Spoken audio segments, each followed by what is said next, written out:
from a picture or from an equation. So that's a skill you have to do. And then what we're going to be doing ultimately, our next skill after we talk about the C and D parameters, because these are A and B's, right? After we talk about C and D, then we're actually going to start graphing. Okay, so the amplitude and period. Amplitude is 4, right? It's just the A value. What's the period? 360. And because it said in, why is it 360, by the way? Because B is 1, right? Okay, this has got lots of extra parts on it, right? This actually has all 4 parameters represented, I guess. A, B, C, and D. We haven't talked about C and D yet, so they don't really, you just have to be able to recognize that they're not A or B. So the amplitude is 6, and the period is 360 again, right? These guys are affect phase shift and vertical shift, which we're going to talk about later today. Again, amplitude, whoops, can't spell. Amplitude for this graph, 1, period. Okay, how did you get 720? 360 divided by a half, right? Because the B value here, if you can kind of see it, B equals a half, right? And if you need a little more, I could have written this equation as y equals sine half theta, right? Minus 3. Just to see the B clearly. It doesn't sound like you guys needed that though. So period is 720. Okay, here, amplitude is 1, right? Period. 360 divided by 60 degrees, right? Now this one looked kind of, again, if you wanted to write it in more proper form, sine 6 theta first and then my minus 2, right? Then clearly you can see the A value. Okay, we're just doing a little bit of refresh from Friday. Okay, so same skill, now we're just answering in radian measure. And again, if you find it hard measuring in radians, you could flip everything to degrees, then flip back. I think one of the reasons radians seems harder to students is because quite often you're dealing with fractions, right? Amplitude, 6, and period, 2 pi, right? Even with all this complicated looking formula, B is still 1. Let's see, number 6. Amplitude, I say, is 1/6. Period is? Yeah, I would just leave it like this. 2 pi on 3, 2/3 of a pi. Always answer exact values unless you're told to round. You just leave everything in exact form. Again, amplitude is 1. Period is 2 pi. It's running out. And, sorry, period is 2 pi. Okay, amplitude is 10. Period is, yeah, you could say 2 pi on 4, but many of you will probably say pi on 2, right? Good. And then now we get to the picture. Can you, now I gave you the equation and the picture, right? I was kind of nice to you. So you could have just picked it out of the equation. But I want to focus on the picture because that's where we're headed, right? So I'm going to answer these questions just looking at the graph. So when I look at this, I look at my high and my low, and in math or in pre-calc terms in sinusoidal functions, I refer to the highest value as max and the lowest as the min, right? So if I look at the max and the min, the median value would be 2, right? This is the middle. So I can just use my graph to figure out that my amplitude is 2. Okay, so I'm doing it from the graph. And that, my equation confirms that. Now, the period, whenever I can use the y-axis, if the point on the y-axis is a nice point to use to track period, then I'll use it. This one is, because the y-axis contains a maximum point. So all I have to do is look for my next maximum point and the horizontal distance, because the period is a horizontal factor, right? It's the horizontal scale that gives you the period, right? Because we're looking from one point to the next. My pen is moving across the page. So I look, the distance from 0 to this point is 360. So my period is 360 degrees. Yeah?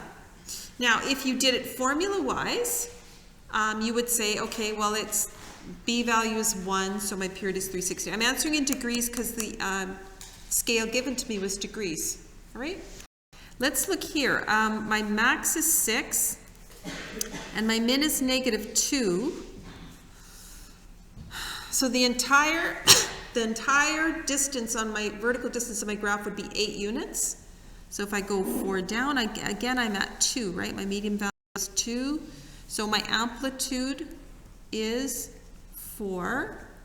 And my period, well, if I start counting from this value, where my y-axis meets the median, just before it starts to climb the up climb, my period will be this whole distance, right, to here. Agreed? So again, period is 360. Yeah? Okay. Notice, I just want to show you something. Let's say you just like counting from maximum to maximum value. Let's say you like looking at the maximums. If I counted the period from here to here, well, that's a distance, what, from 90 to 450? So 450 take away 90 is still 360, right? It doesn't matter what 2 points you use to count the period from. It's a symmetrical graph, so the period stays the same. So use points that matter, that match to you. I would not use the minimum this time because they only gave me one minimum point. I don't have another one to track it to, right? On this graph, I could have used 2 minimums. I like using a point on the y-axis though, because then I don't really have to do my subtraction, right? Okay, let's take a look at this guy. If I just go by the graph, well, clearly I can see the amplitude is 1. And let's see the period. This is a tougher one to see, but if I start on the y-axis, so I'm starting on the middle, kind of the middle of the upward curve. So this is where my period would end. So I'd say the period equals pi on 2. Did anyone do it, find the period using the equation? Who did that? Okay, if you use the equation, Rahel, did you get the same answer? Pi on 2? So B is 4. So the period equals, I'm using radian measure, so I have to start with 2 pi divided by 4, which is pi on 2, right? So they should agree, no matter which way you use. Now again, sometimes you're not given the equation at all, so you just have to rely on the picture. So here, again, my amplitude is 1, right? Just looking at the graph. And the period, okay, I don't want to fool around with the equation. I'm going to just see, again, I'm going to start here. Yeah, period is 2 pi. Again, my amplitude is 1. My period is, okay, this one would be very hard to start on the y-axis, I think, if I wanted to truly. So I am going to start at a maximum. I'm going to go from here to here. Although I suppose you could. It looks like 2 pi, right? So if I did start there, just to show you mathematically it works, this would be pi on 4, where my maximum was. And this would be what? 8/4. This would be 9/4. Okay? The difference between 9/4 and 1/4. Okay, 9 minus 1 is 8/4, or 2 pi. In this case, probably using the equation would have been better, right? B is 1, so my period is 2 pi. Here, it looks like I'm going -3 to +3, so my amplitude is 3. Period is, again, now this is a tough one, right? It looks like it is from here to here, right? I think it's 2 pi. So look at my formula, b value is 1, so yes, my period is 2 pi. Here, amplitude is 3. Again, I'm going from -3 to +3. Period equals, okay, I do have a b value, so let's see. Again, this is a nice one, right? Because it starts right on the y-axis and the median. So I just look for that next intersection of the middle of the upward swing. So that distance is, looks like it's pi over 2, right? And I could prove that using my b of 4 again. And then here, from -2 to +2, amplitude is 2, period is, okay, from here to here, pi. Agreed? Okay, if I use the formula, 2 pi divided by 2 would give me pi as well. Okay, so that's just a little refresh. So everyone should be able to determine the amplitude, either from a picture or the equation, and you should be able to determine the period from the graph or the equation. Okay, the graph actually gives you the period in a picture. The equation, you have to do some math to it quite often. Okay, because the equation gives you, maybe that's one thing I'll just make a little note here. Note, the equation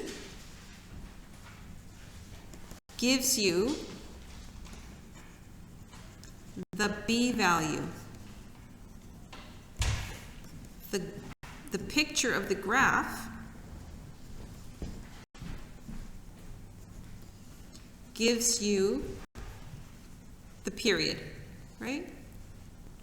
You can't tell from looking right away what the b value is. You can tell what the period is at a quick glance of the picture. You can tell what the period is.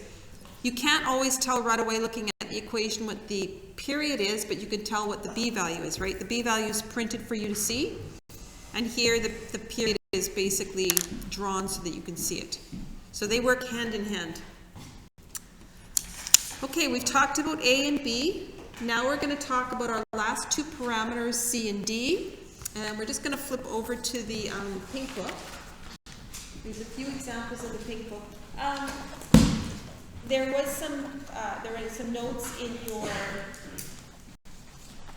textbook that talk about C and D as well. So you can read those tonight. I could sort of ask if you could get some time, read through in your over the weekend about C and D. And we know just from our previous transformations, and that's kind of nice that we do transformations at the beginning, because the effects of the transformations follow us through every single type of function, including the sinusoidals. So, oops, I think I flipped over here. On page 12, it talks about the phase shift. So phase is just a phrase that we use exclusive to trig. So we would call it, normally we refer to it as the horizontal shift. So let's read. From the general equation of a sinusoidal function y equals a sine x minus c plus d, the parameter of c controls the horizontal shift or the phase shift. In general, the graph of y equals sine x minus c is the image after the graph has been translated c units horizontally, right? So let's just refresh. For example, y equals sine x minus 30 degrees, we'll say. The graph shifts to the right 30 degrees. Right? For y equals sine x plus 30 degrees, the graph shifts left.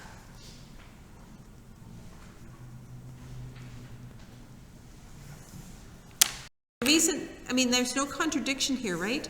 It says it's translated C units horizontally. The equation has a negative sign in it. So if it's a positive 30 degrees, the negative sign stays, right? This means C is positive 30. C equals positive 30.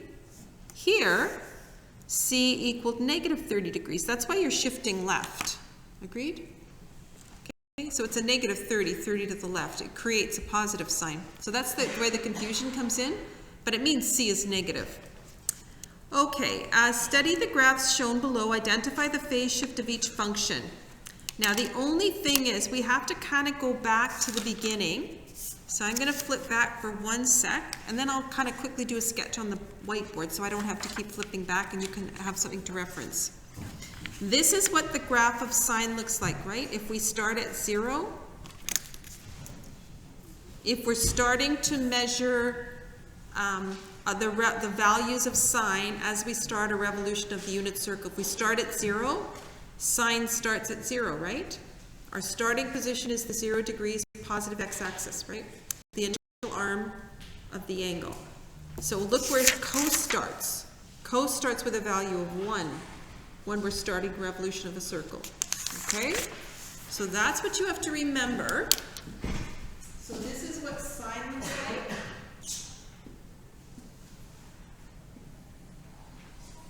That's one cycle of sine. This is 0. And this is one cycle of cos.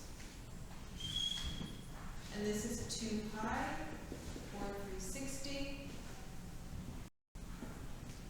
0 degrees, or 0.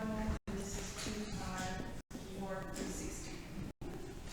Okay, so this is what I'm going to call the starting point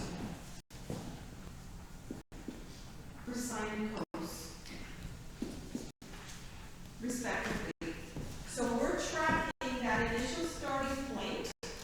We're seeing if that starting point moves at all to the left or the right, and that's going to be our C value. Okay, so let's see. Let's look at this one. Now, you first of all have to see, what did the text give you? Did it give you a sine or a cos graph? Well, it gave you a sine graph, okay? Now notice the starting position of sine is halfway up a, okay? So sometimes I describe this first part of the curve, like the curve is got 2 parts to it, right? The upward climb and then the slope down, right? We're just climbing up to the top of the mountain here, right? So the starting point for sine is halfway up, climbing up the mountain, right? It's halfway up the mountain. That's how sine starts. So where is the starting point? That same point on this graph that I gave you, here is halfway up the starting point, correct? Yeah. Sometimes I see this kind of looks like an S to me, right? Doesn't this look like an S? The first part of the sine curve is an S, and then this is a flipped over S. So halfway up the X, that's where sine is supposed to start. This point is supposed to be right on the Y-axis. How far has it shifted over? It's shifted pi on 2 over, right? Every little tick on this scale, 1 tick equals pi on 2 units. Like here's pi on 2 and here's pi. So my C value, C is pi on 2. It's been shifted over pi on 2 units. And therefore, here's my C value, right? C is pi on 2. Stop me and ask me. Yeah. Yeah. Now, first I determined I should also have reinforced that the starting point is at the intersection of the y-axis and the median, right? So, all 3 things collide together. The y-axis, the median, and halfway up the uphill climb, right? That's where sine starts. or supposed to start, okay? So here, so you have to look for the median, okay? Here's my median value, right? So I look there first. That tells me where the starting point of sine is lying, okay? So for this graph, here's the starting point, correct? This is the new starting point, or this is the starting point for this sine curve, but it's been shifted over. How many units? Well, let's see. 1, 2, 3. Each tick, 1 tick equals pi on 3. So it looks like it's been shifted over. I say C is pi on 3. Agreed? And sure enough, there it is. It agrees with the equation.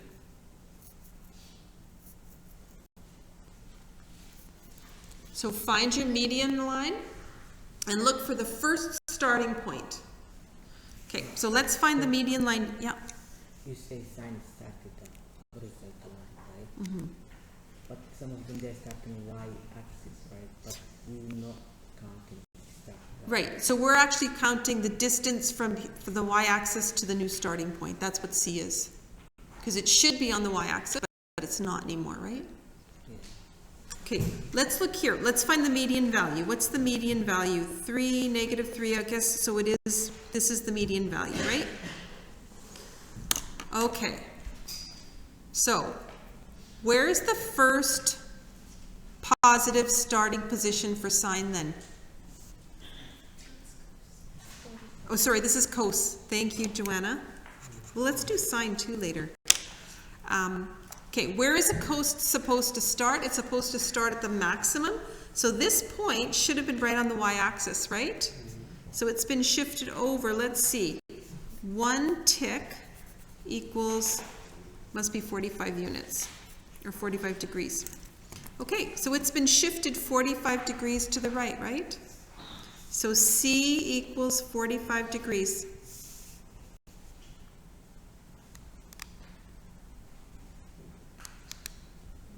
Okay, let's do sine.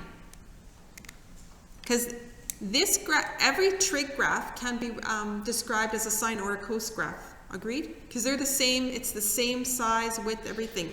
I'm going to challenge you guys. I guess period equals, oh, we'll do the period too in a moment. I'm going to say to you, y equals, I want it as a sine graph. So I know the amplitude is 3. But I don't know what the shift is for sine.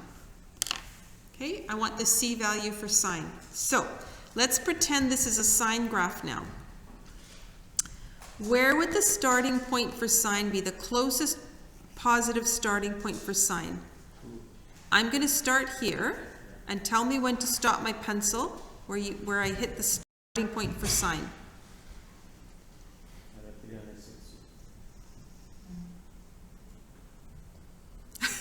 No one's telling me to stop yet? This would be the starting point for sine, right? Agreed? Okay. Can anyone find another starting point for sine if I say it doesn't have to be positive? Right here, right? This is actually the closest starting point. So, what would this angle measure be? Every tick is 45, so if this is 270, 270 and 45, I think that's 315, right? Okay, so for sine, C equals positive 315 degrees. Okay, so that would be negative 315. Or, could also be this, right? 3 sine x plus 45, right? This is if C is negative 45 degrees. There are infinite answers for an equation of a sinusoidal function for sine or cos. There are infinite answers. You could give many starting points. As long as you're identifying for a positive sine graph, the first spot you see where the median value meets the curve, so wherever the median value meets the curve and the curve is on the upward swing, right? So on the upward swing, the graph and the median value. On the upwards climb, the graph and the median value. Okay, let's do the next one. This is cos, so I'm looking for the first maximum value I can find. What would you say? I guess 1 tick equals 1 unit. I guess we didn't really need that. C is 2, right? So, there we go, x minus 2. Give me another C value. 10. I could also have done this as y equals cos pi on 4 bracket x minus 10. That would also have been an acceptable answer.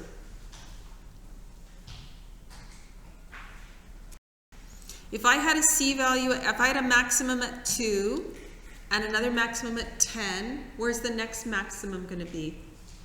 Do you think? 18. It should be 18, right? And the next maximum? 26. What does that tell you? The distance from a maximum to a maximum is the same. In this case, it's 8. So the period is 8. What about this period? What's the distance? What's the period for this function? Looks like it's 360, right? Okay, visually from the graph, if I start here and I move all the way around to here, looks like it's 360, right?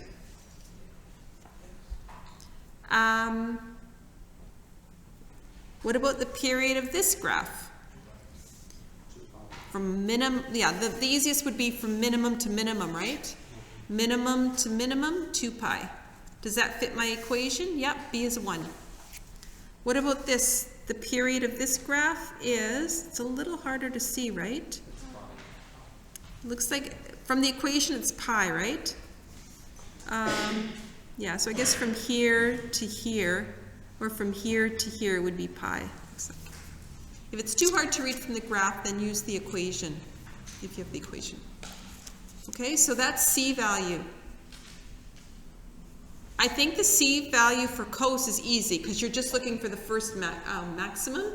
Sine, just remember you're looking in where the median graph hits the sine graph, hits the sine curve on the upward swing. Okay.